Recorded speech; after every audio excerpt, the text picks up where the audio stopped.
I wish I had not waited 14 years. Somebody said if you want to lose something, lose money.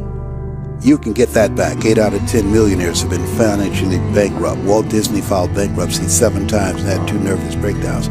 But don't lose time. There were 14 years I sat on the sideline. 14 years I said, I don't have an investor in me like Tony Robbins. 14 years that said, I don't have an MBA or a PhD, and I can't compete with these guys. I have the complexion of rejection. 14 years I silenced myself. Wow. And so I regret that, because there are some people that maybe if they'd heard my voice, they would not have turned to drugs.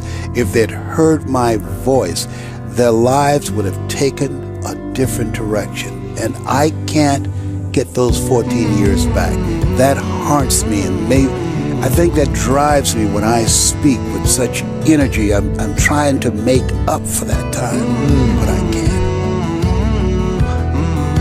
Time of great uncertainty and a time of change that's taking place around the world, and a time when people are feeling a great deal of anxiety and fear and reservations about the future, at a time when people are going to work and don't know whether or not they will have a job when they get off, and not necessarily because of their performance, but because of what's happening in the economy. At a time when there are challenges, more so than ever before, in personal relationships. When we look at what's happening on the crime level and what's happening with our youth, that many times I'm sure that we've all taken time just to stop and reflect. Many times when we hear what's happening in the news or read the newspapers, where's all of this leading to? What's going on here? And so I think that now more than ever, we must begin to look at what are the things that we can do that would put us on some firm footing in life, that will enable us to do some things and use some powers that we have, that many of us go through life never ever discovering that we have those things going for us. And part of that, I believe, is knowing what it is your life worth. What is it that gives your life a sense of meaning and purpose? Because once you find that, it puts you in your power place. See, if you know what your life work is, I encourage you to start working on it. If you can't do it all at one time, do just a little bit of it. And if you don't know what it is that you showed up to do, if you don't know why you're here, I encourage you to find out what your purpose is here. What is the meaning of your life? What will be different? Have you ever asked yourself that question? I've done that. I remember coming from a friend of mine's funeral, and I was reflecting on how much time I had left. And I went for a walk in a park thinking about this guy whose life was so promising. And I mean, he wasn't an old guy. He was quite young, in fact. And I thought about all of the things that he said he was going to do, and he never got a chance to do those things. And I started thinking about my own life and how much time I had left to do the things that I would like to do. And at that time, I wasn't sure what my life purpose was, what my life's work was. I wasn't sure about it at that time. And I thought about it quite a lot. I had some idea, but I wasn't convinced. That I don't think I felt worthy. I didn't believe that it could be me to do this kind of work that I'm doing right now. And I say to you that if you begin to take a conscious effort to find out what it is that you're supposed to do, I say that it can literally save your life. I said that it can literally save your life. I was telling a group of people of a study that was conducted. Dr. Larry Darcy, who wrote a book called Recovering the Soul, he said human beings are the only living species that has achieved the dubious distinction of dying or having a stroke or a heart attack on a certain day.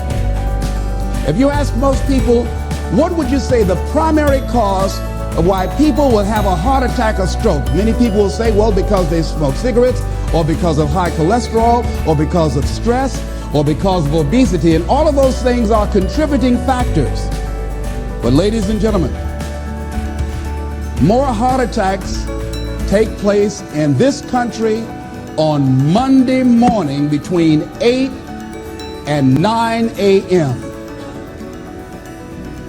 That's when the majority of people who have their first heart attacks have them. 85% of the American public, according to recent studies, are going to jobs that they hate, working on jobs that do not challenge them. They get sick thinking about going. Migraine headaches after the Sunday afternoon football game or 60 minutes, the anxiety began to build. And come Monday morning, they drop dead of a broken heart. Some of you ought to think about not going to work on Monday.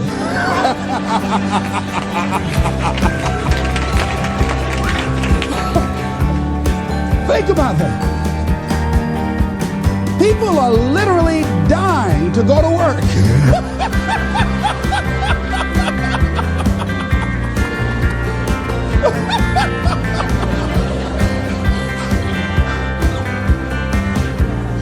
Because see, when you go to a job and you already know how far you can go, you can already see that proverbial glass ceiling. It's like going to a movie when you've gone in the middle of the movie and you've seen the end and you sit there to start all over again, but something is missing. You know what the outcome is going to be. You can't get excited about going through that movie all over again. Am I correct? See, when you're going someplace and you already know how much you're going to make, you already know how far you can go, you're in a dead-end position. It erodes your self-esteem. It lowers your sense of yourself. It creates an inner turmoil. It creates an emptiness in you. So I say that your life is worth finding what it is that you're supposed to do. And I'm not saying quit your job. I'm saying find it and do just a little bit of it. When I wanted to become involved in speaking, I started just learning quotes, listening to other people's tapes, going to seminars, going to workshops, asking other people to help me. Just start working at it just a little bit, but do find out what your work is and hold on to it and don't let your dream go. Don't let it go.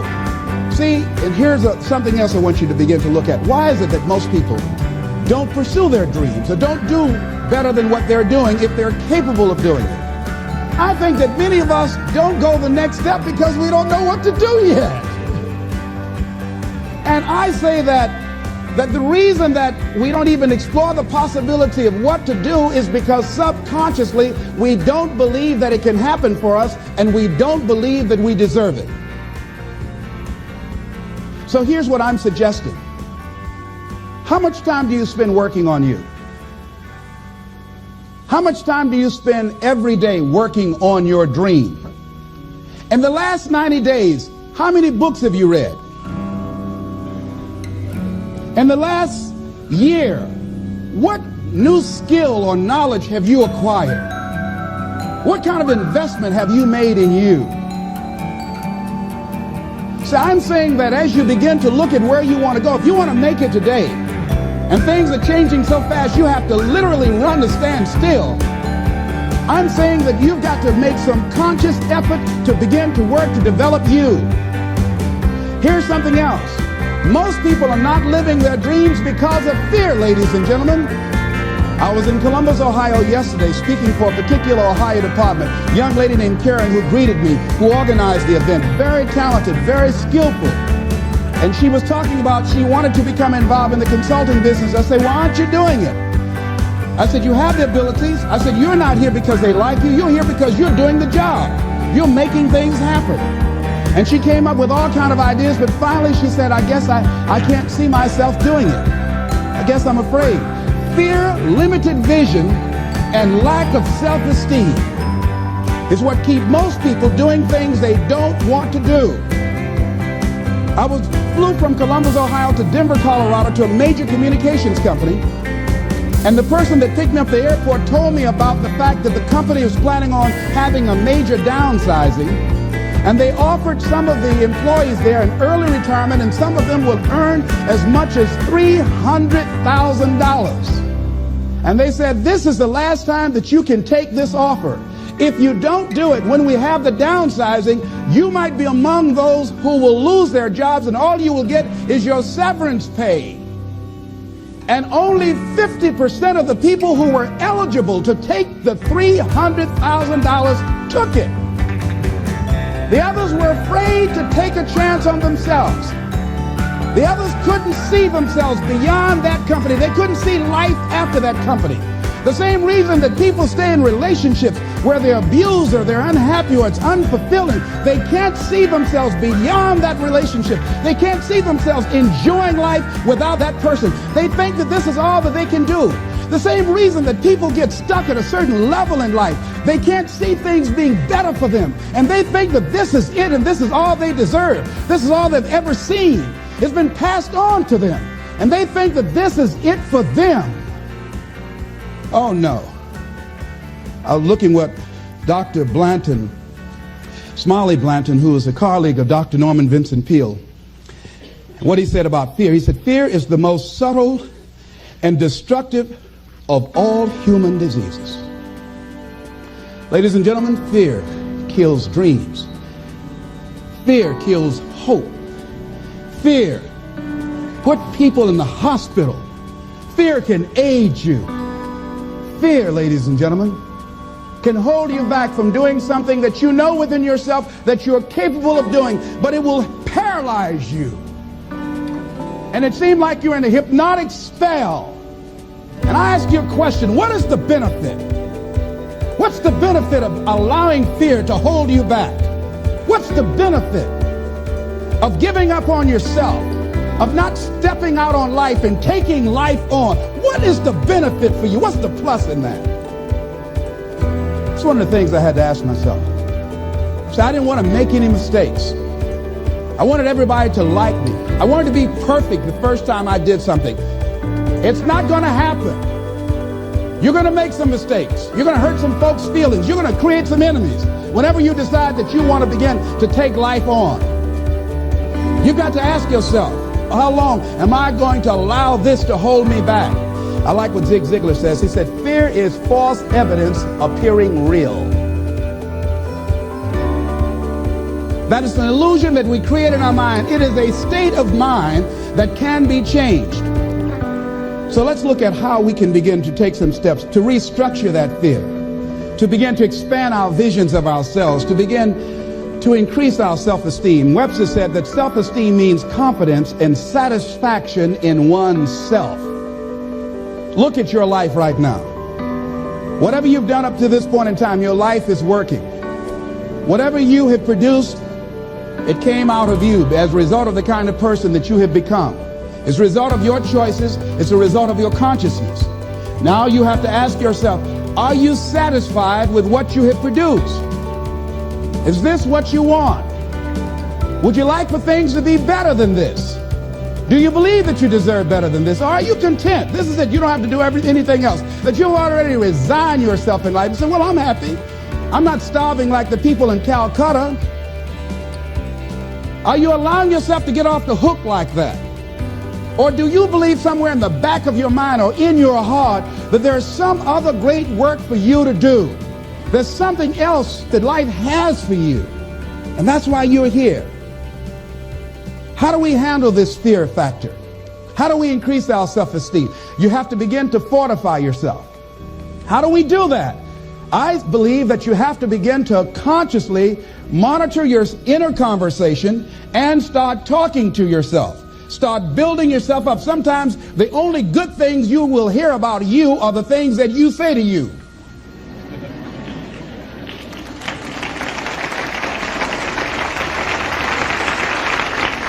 Young lady that was in the audience this afternoon said to me, I told myself yesterday for the first time, I'm proud of me.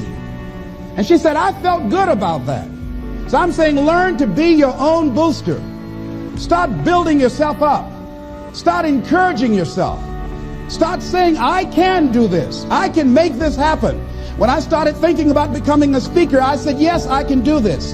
I can make this happen. When I start trying to convince myself I can be a businessman after flopping and failing and losing thousands of dollars and feeling stupid and dumb and having people take advantage of me because of what I didn't know, I had to talk to myself because people were saying to me that I was dumb. And somewhere in the back of my mind, I was saying, you're right. Look at what I've done. I had to say, no, Les. Hey, come on, man. Get yourself together. You can handle this. You just haven't figured it out yet. It's all right. This is your training period. This is the tuition you have to pay for what you don't know. You can do this. Other people have done it. It doesn't take an Einstein. Get you some people that can teach you some stuff that you don't know. Get you some people that have done it successfully and learn from them. Take some seminars, workshops, read some books on how to manage a business. Change the way you see yourself and begin to tend to the personal details. Understand that nobody's going to take care of your business better than you. And when I start changing that kind of mindset of beating myself up because of my mistakes and start looking at the possibility of my doing better, of my making the adjustment that would enable me to do what I want to do successfully, things begin to change. And I say, stop beating up on yourself. You do it. I know you do it. I've done it. It's a natural inclination for us to put ourselves down. See, we are born negative, I think, in a negative consciousness because we live in a negative world. So you don't have to teach children to lie. They'll lie automatically. Did you wet in your pants? No, I did not. Well, what is that? I don't know. You don't have to encourage kids to misbehave. They will do it by themselves. You don't have to encourage them to do the wrong thing. They will do it automatically. You have to correct their behavior. So I'm saying that we have to work through the challenges of life in learning how to begin to work to fortify ourselves. Repeat after me, please. I can live my dream. I can find my purpose in life. And live my purpose. I deserve more from myself. I deserve more from life. Shake somebody's hand on your right and left and say, you deserve more from life too.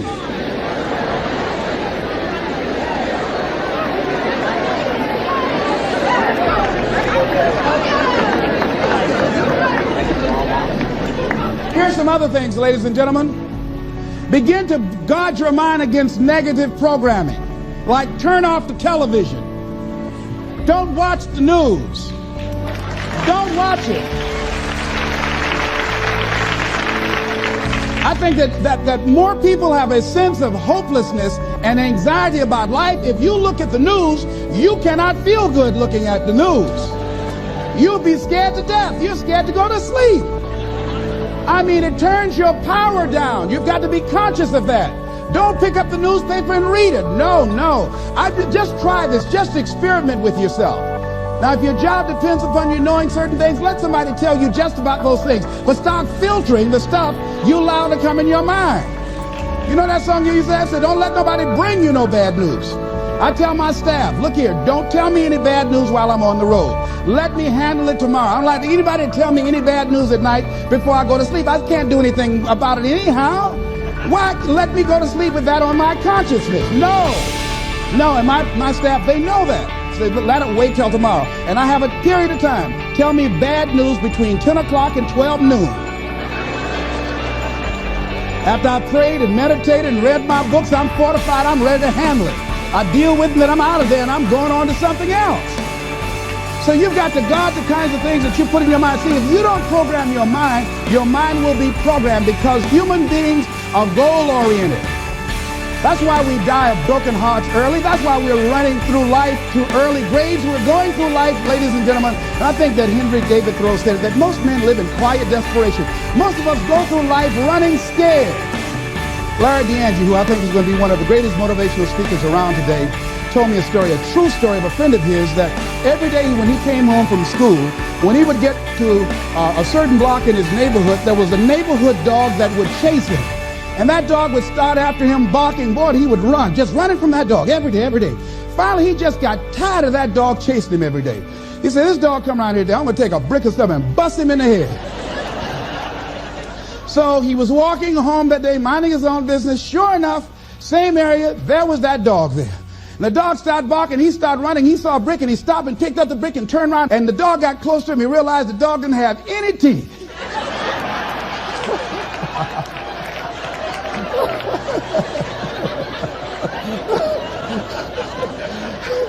He said he put the brick down and said, "Get on out my way." And ladies and gentlemen, all our lives, many of us go through life running from things that ain't got no teeth to do us any harm.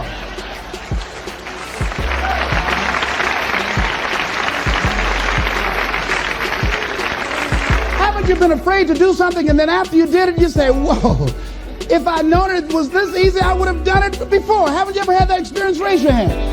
Absolutely.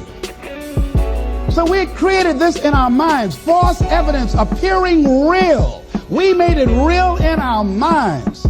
That's why Churchill said there's nothing to fear but fear itself. That's the destructive monster.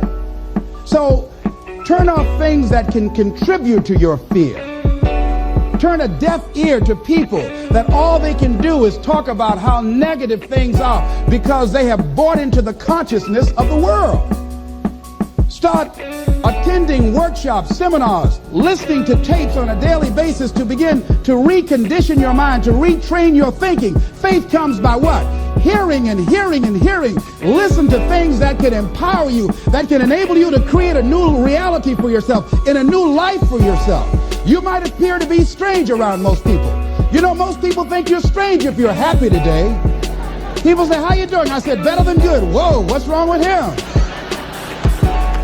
Just go around smiling and watch people. Look at this. Is this a weird guy over here? Because most people don't smile. Watch them. Look at their faces in the morning. Here we go, another Monday morning. How you doing? Haven't had my coffee yet. Don't ask me. See, these people have not found their purpose in life. That's why they're grumpy. That's why they're miserable. That's why they're so negative. They're hurting and they want to hurt other people. So start practicing using programs for your mind. Seminars, books, workshops. Keep a journal. Record your thoughts. What's happening with you?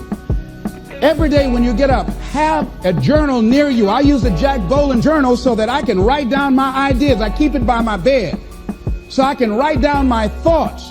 See, ladies and gentlemen, we get 3 to 4 thoughts a year that if we would act on those thoughts, they could change our life. Don't say, "Well, I'll remember that." No, write that thought down. I got a thought today I wrote down. A friend of mine is in the hospital. His morale is low. They're talking about amputating his foot. He's got to feel very bad. So I said, you know, not only am I going to see him, but I can't be there with him all the time. I said, I'm going to create a tape for him that he can listen to that will heighten his level of morale.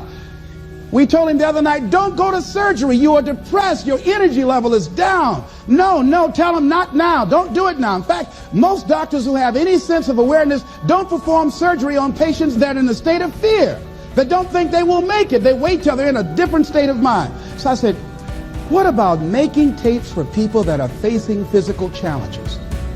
I said, that's a good idea. All right?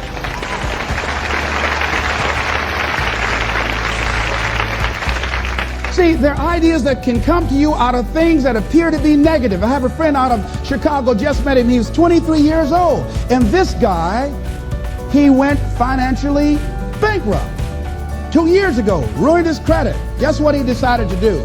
He found a blessing in it. He wanted to restore his credit. It was very challenging, very difficult. And he realized that a lot of other people during these particular times are ruining their credit. So now he started a credit repair business. Last year he earned over $100,000 helping people to restore their credit. I met a young lady who attends this church, that she was at her father's funeral and she was putting flowers on her father's grave, and she looked around and saw the other grave sites. They did not look well groomed and they were not attended to on a regular basis. She started a grave site maintenance business. Out of that tragedy, something positive has come out of it. And now she's earning more money doing that than on her present job. What idea are you sitting on? Write your ideas down. And then, once you get that idea, take the lead. Hello? the lead. See, a lot of people get the ideas and just walk around with them. Have you ever had an idea and all of a sudden you looked around and somebody had that idea and gone with it? Think you're going to be going with my hospital idea. Forget that, buddy. We will be out there together, Jack. Take the lead. See, it's out here in the universe. If you don't take the plunge, I guarantee you, somebody else will. Take the plunge. Go into action. And ladies and gentlemen, you will be surprised at how things will come together. You'll be surprised. Now, you're going to have some difficult challenges. I can tell you that now. Be aware of that. Things are not going to work out exactly right. For a time they will, sometimes. And that's when life is just playing a game with you. I want you to feel good and relax. And then after a while, say, okay, the honeymoon's over now. And then life will come over there and slap you side the head. Say, what you doing out here? Well, this is my dream life. Is that right? Come over here a minute. Oh, you went to the seminar, huh? Come here. I can tell you that. But ladies and gentlemen, go into action with your dream. And don't avoid where the fights are. Get in the midst of the fight. And get some hickeys on your head. Get knocked down so you can learn how to fight, so you can hold your position. See, most people don't get out in the arena of life because they don't want to fight. Most people don't get out there because they don't want to get knocked down. They don't want to be dropped to their knees. But see, you're going to be dropped whether you're on the field or whether or not you're sitting on the sidelines. You're going to be dropped. So at least get dropped for something. Don't get knocked down while you're sitting down. See, that's how most people are spectators in life. You don't want to be a spectator. You want to get out in the field where the action is. And you will be amazed. After the struggle, there will be a calm period and things will begin to click for you. Come out here with what you got. You don't have enough money? Don't worry about it. You got the dream. You got the idea. You don't have enough resources? Don't worry about it. You need some help? Don't worry about it. You get out here in the arena, someone will look at you and become inspired and say, hey, can I help you? But if you're sitting up on the bleachers, nobody's going to ask you anything. You've got to get into the flow of action. Frances Hart called me from Chicago. She had been sitting on an idea of a show that she wanted to produce for 10 years called Mind-Body Connection. So someone saw me speaking in Chicago at a sorority convention and said, I saw a guy that perhaps can host this show for you who has energy and charisma. She called me. She was so fired up. I said, listen, on the day that you want to do that, I'm speaking in Chicago. I can do it for you. And I said, by the way, I met somebody 2 weeks ago in Baltimore who has an idea of the same type of show, and she's doing it on radio. Why don't you call her? And then she called me back. Who else would you suggest? I said, well, I know Deepak Chopra.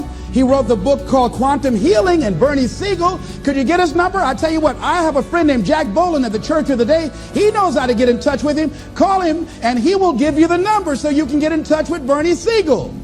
That lady started calling all around. Did not have the resources, but she had this idea and dream. And she said the other night when she came before the audience that had gathered in the studio, she said, I feel like I've been pregnant for 10 years. And tonight you're going to witness a beautiful delivery. And it was.